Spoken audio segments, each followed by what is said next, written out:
Hey mga brods, alam mo naman natin na nabigo ngang SMB against Meralco Bulls ngayong All Filipino Cup 2024 Finals Round mga kabrods. At ito na nga, gusto nilang palitan. Ito nga daw pong si Coach George Gallant. So mga brods, alam ko dismayado talagang SMB dito. Dahil syempre All Filipino Cup ito, dapat yamadong SMB at mas maganda pa nga ang lineup nila against Meralco Bulls. Pero mga brods ganun talaga, bilog ang bola, ang ganda ng team play, teamwork ng Meralco Bulls. And sa SMB nga kahit malalakas sila, kulang nga daw talaga sa depensa. So sinasabi nila na ito pong si Coach George Gallant, kapag import conference lang, lumalakas ang team dahil yun nga, import yung nagbubuhat sa kanila. Pero yun nga, sayang hindi niya na-maximize yung galing or talent ng SMB lineup. So ito na nga mga kabrods, ito na ng SMB ay gusto nilang kontakin. Ito pong si Coach Tab Baldwin. So bakit nga ba mga kabrods? Para nga isa sa mga magiging option nila, ito pong si Coach Tab, once na talagang hindi na magtuloy-tuloy at pangit na yung patakbo ng laro ng SMB mga kabrods. Alam naman natin, mahirap kunin ito pong si Coach Tab Baldwin, lalong-lalo na syempre may mga alitan pa nga sa kanya dito sa PBA like Boss Al na talagang salitan sila or talagang palitan sila ng salita na ito pong si Coach Tab against sa PBA. At ito rin namang si Boss Al ay against dito kay Coach Tab Baldwin. Pero tapos na yun mga brods, matagal ng issue yun.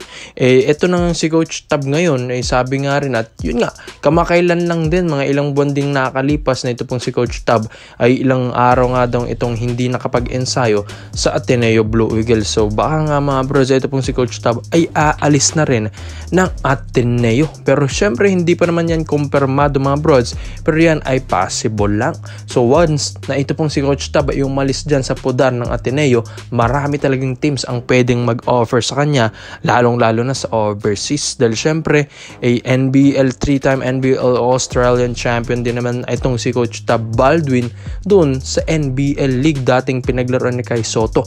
Kaya di rin basta-basta ito, at syempre kaya ang lakas naman talaga ng Ateneo, at syempre nakapagbigay na rin siya ng kampyonato, at yun nga, sikat na rin siya sa UAAP. Kaya ito nga mga kabrods, gusto rin nilang pumasok ito pong si Coach Tab sa PBA, at sa ganun ay magkakaroon ng katapat ito pong si Coach Tim Cone. So at si Coach George Gallant mga kabrods. Pero yun nga, ito pong si Coach George kasi ang gustong palitan nila dito ay ito pong si Coach Tab Baldwin, which is mas malakas na lalo mga brods ang hahawak ng SMB. Biruin nyo yan, kung mahawakan pa yan ni Coach Tab Baldwin yung lineup or super studied lineup ng SMB, mapa import conference, mapa All Filipino Cup, yakang-yakan yan ni Coach Tab Baldwin. Ikaw ba naman, hawakan mo sina John Marv Fajardo, may CJ Perez ka pa, may Lassiter ka pa, may Vic Manuel ka pa, napakalalim ng bench, Jericho Cruz, Terence Romeo, Enciso. So lahat na mga kabrods na sa SMB na coach na lang talaga at maayos na programa lang talaga mga brods ay unstoppable ng SMB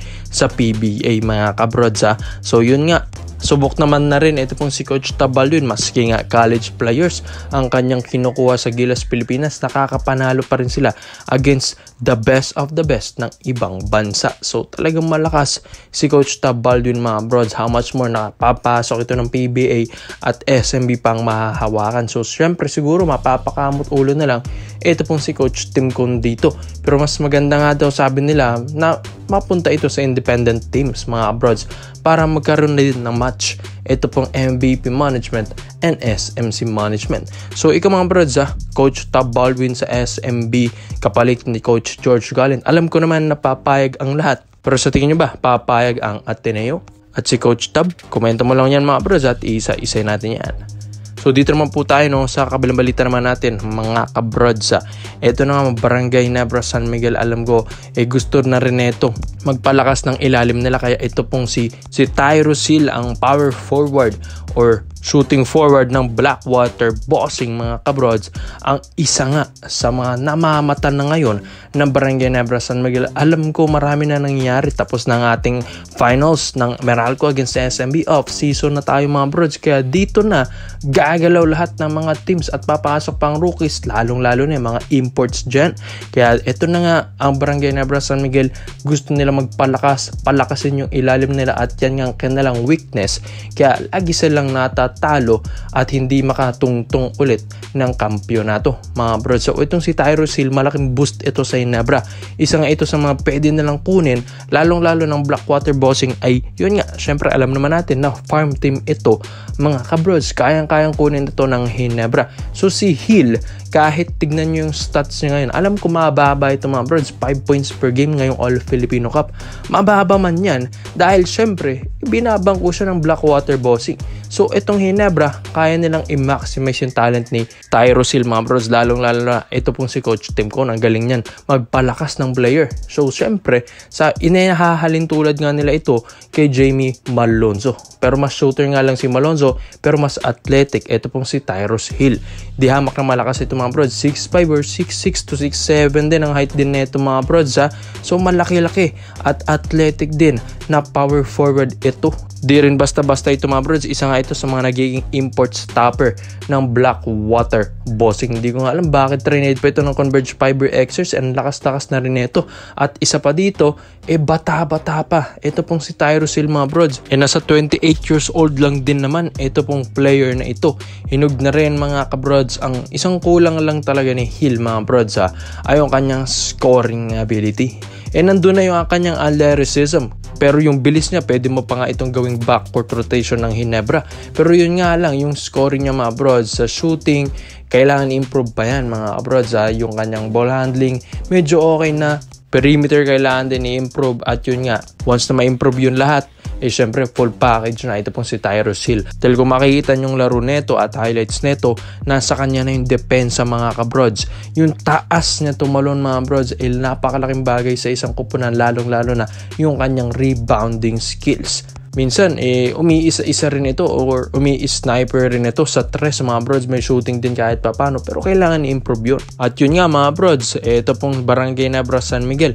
Once na makuha nila ito, mapapa-improve pa nila at pwede pa nila itong gawing Jamie Malonzo version 2.0 mga brods. Mas athletic, mataas tumalon, rebounder, magaling sa defense. At sinabi nga nila, defense wins championship. Kaya yan yung nangyari sa Meralco Bolts, kung saan ito pong si Brandon Bates, di ba? Isa sa mga good defender, best defender ng Meralco. Kaya itong si Hill, ganun din mga brods, di man kalakihan na big man mga kabrods, ay napakalaking bagay at yung hustle nito, yung binabayaran talaga dito ng Blackwater Bossing. So yun nga mga brods. So syempre kung ikaw ang Ginebra, sino ang dapat i-trade mo para makuha ito pong si Tyrus Hill ng Blackwater Bossing? Although alam naman natin na farm team ito, kahit sinong iba tumong player papatusin niya ng Blackwater. Pero mga kabrods, alam naman natin 2024 na, kailangan naman maging fair ang bawat kupunan sa mga tradings ngayon, lalong-lalo na medyo humihina ang PBA. Kaya kailangan maging fair ang Ginebra, sino ang kanya lang dapat na i-trade na player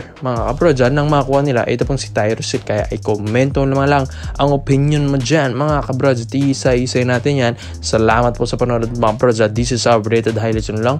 I'm out.